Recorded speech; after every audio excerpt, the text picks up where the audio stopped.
In this video, we're going to be setting up a sword arc animation for when our player swings his sword, just to give it that much more detail. If you look inside your sprites folder, we have under effects, we have our sword particles. The one that we're going to be working with here is the sword 3 particle. So let's go ahead, open up our sprite editor by making it to multiple sprite mode, select the sprite editor, apply, and we need to slice this up. Let's go ahead and slice this by grid by cell size, and let's make it 256 by 256.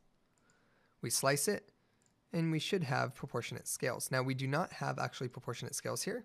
So one of the things we want to do in a case like this is ask the designer who gave you this, what is the appropriate sprite or dimensions? The appropriate dimensions for this are 512 by 512. So let's go into our sprite editor here. You'll reopen this. So select the sprite, go into your sprite editor, and we want to use grid by cell 512 by 512. Hit slice, and that will give us proportionate squares around each image. Go ahead and hit apply. And we now need to create the animation for this. This is going to be our sword arc. So here, we can now create a new animation. And before we get into the animation, we want to place this in the scene. So this is going to be playing when we swing our sword as an arc. So to do this, what we're going to do is in our scene view here, we have our player. And underneath it is our sprite for the player. Let's create a new sprite. So we're going to basically take our particle sprite here, and let's add the first frame into our player. So here we have sword 3 particle 0. Let's go ahead and call this sword arc. All right, so here's our sword arc, and we're going to now create an animation and provide all 7 of these frames. So while this object is now selected, we need to open up the animation. Let's create a new animation clip.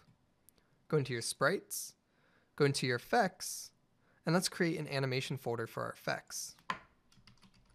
Animations. And inside this animation, we have our sword arc. So we're going to call this sword arc. That's going to create a new animation as well as a controller.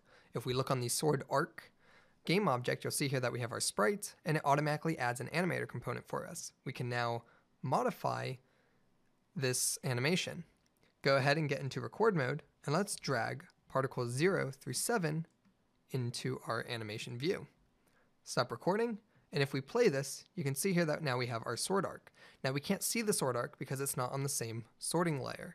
So we need to click our sprite, and you can see here that our order in layer is 50. So set this to 50. Now when we play this, you'll see here's our sword arc. So it's a little chaotic here. And one of the things that we're going to want to do is space this out a bit. So to start, we don't need it to be 60 frames per second. Go ahead and cut that in half to about 30 frames per second. And then what we want to do is we want to actually slow this down a bit. So our swing animation is not that quick. So one of the things that we can do here is we can actually take the first frame, let it stay there, and let's give it some breathing room. Let's say at the 5-second mark is when we want to start the actual animation. And simply just by doing that, if we restart the animation, you'll see here now we get that more slower animation here. So let's go ahead and see what else we can do to optimize this. One of the things that we're going to want to do is adjust the rotation. Our sword swings sideways. This is going in sort of a circle rotation. So one of the things that we can do here is we can actually modify the rotation of the sprite to get it how we need it to be. So go ahead and stop playing the animation over and over again, and let's just get on one of these frames. So like right here.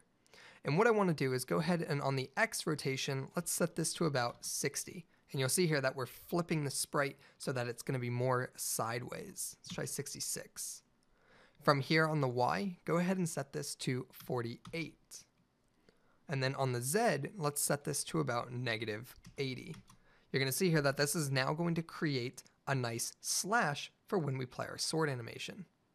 So now we have here, we're going to swing our sword, and we're going to have, it's going to follow with our sword. That was the goal here. And the way I got these values, guys, is just by playing around with it and figuring out what looks best with the sword animation. From there, we can check and see if we want to adjust anything else, such as the scale, and you can make it crazy, but we don't need to do that. So we're going to go ahead and keep this at 1 by 1. All right, so we have our sword arc. What we need to do now is the implementation for how to create this. So I'll see you guys in the next video.